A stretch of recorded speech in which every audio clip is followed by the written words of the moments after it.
सबैलाई जय मसीह।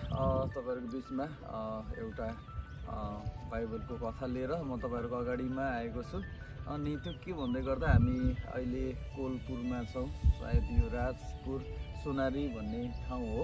अनि यहाँनिर आउँदै गर्दा अनि म र मेरो साथी यहाँनिर घुम्दै थियो। अनि घुम्दै गर्दाखेरि यहाँनिर गहुँको कटनीहरू चाहिँ हुँदै रहेछ। अनि गहुँको कटनीहरू हुँदै गर्दा यो बालीहरू देख्दै गर्दा मलाई बाइबलको घटना आयो। अनि जब नाओमीको परिवार अनि बेथलेहेममा चाहिँ अनिकाल पर्यो भनेर उनीहरू चाहिँ अनि अर्को ठाउँमा जाँदै गर्दाखेरि अनि त्यहाँनिर चाहिँ उनीहरूको उसको चाहिँ सबै कुराहरू चाहिँ लुटिएको कुराहरू पाउँछौँ हामी चाहिँ। उसको श्रीमान मरेको, दुईटा छोराहरू मरेको कुराहरू। अनि उसले अन्ततः आफ्नो बुहारी रुथलाई लिएर चाहिँ आफ्नो ठाउँमा बेथलेहेममा फर्किँदै गर्दा बाइबलमा के लेखेको छ भने त्यहाँनिर चाहिँ प्रभुले आफ्नो मानिसहरूलाई खुवाउँदै हुनुहुन्थ्यो र मानिसहरू चाहिँ गहुँको कटनी गर्दै थिए भनेर भनेको छ। हामी कतिपय समयमा यति साह्रो आत्तिन्छौँ, यति साह्रो चाहिँ हामी घबराउँछौँ। अनि त्यसपछि अभाव आउँदै गर्दा, समस्या आउँदै गर्दा अनि आफ्नो ठाउँलाई छोड्छौँ, बेथलेहेमलाई छोड्छौँ। बेथलेहेम भनेको चाहिँ है भोजनको घर हो होइन। अनि त्यसपछि अनि त्यो भोजनको घरलाई छोड्छौँ, प्रभुको उपस्थितिलाई छोडेर चाहिँ हामी चाहिँ भागिरहेका हुन्छौँ, टाढा गइरहेका हुन्छौँ र चाहिँ फलस्वरूप हाम्रो जीवनबाट चाहिँ हामीले नोक्सानी चाहिँ अनि त्यो समस्यालाई नोक्सानीलाई चाहिँ बिहोर्न पुगिरहेका हुन्छौँ।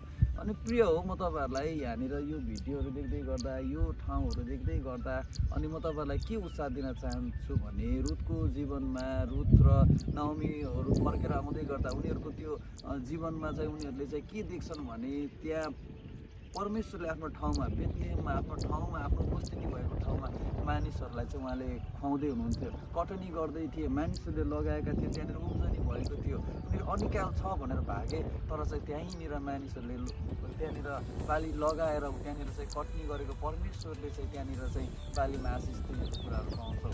हाम्रो जीवनमा, तपाईहरु मेरो जीवनमा कतिपय समयमा अनिकाल आउला, कहिलेकाहीँ हामीलाई चाहिँ चङ्गाइको अनिकाल आउला, पैसा रुपियाँको अनिकाल आउला, तर चाहिँ हामी तपाईहरुमा चाहिँ परमेश्वरको उपस्थितिबाट टाढा भाग्नु हुँदैन। यदि चाहिँ तपाईहरुमा परमेश्वरको उपस्थितिबाट टाढा भाग्दैछौँ भने रुथको जीवनलाई, नाओमीको जीवनलाई हामी सम्झौँ है। नाओमीले चाहिँ परमेश्वरको उपस्थितिबाट भाग्दै गर्दा चाहिँ आफ्नो जीवनबाट छोराहरू गुमाएको, श्रीमान गुमाएको कुराहरू चाहिँ हामी पाउँछौँ। त्यस कारणले हामी प्रभुको उपस्थितिमा सधैँ रहनुपर्छ भनेकन म तपाईहरुलाई उत्साह दिन चाहन्छु। जय मसीह।